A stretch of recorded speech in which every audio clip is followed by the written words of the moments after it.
આ જે છે એ સીમ વિલેજનું જ છે, પણ એ આ પાછળથી બનાવ્યું છે ખાલી ટુરિઝમના પર્પઝ માટે લોકો આવે, ફોટા પાડે, વિઝિટ કરે, બરાબર. પણ એનું બીજું રહસ્ય હું તમને અહીંયા બતાવું છું.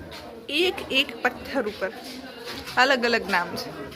વાહ વાહ, ગજબ. આમ કોઈ પથ્થર બાકી નથી કે જેમાં કંઈ લખેલું ના હોય. ઇવન આ નહીં, બધી જ દિવાલો તમે જ્યાં પણ જુઓ સામે નહીં બતાવું.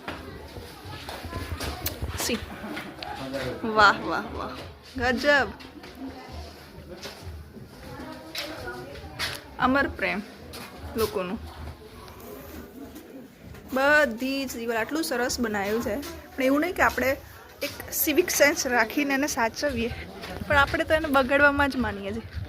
જો અહીંયા બહુ જ સરસ બનાવ્યું છે. લોકો કેટલા સરસ સરસ ફોટો પિક્ચર ક્લિક કરાવે છે. બહુ મસ્ત બનાવ્યું છે. થોડું એને સાચવીને રાખીએ તો વધારે સારું લાગતું.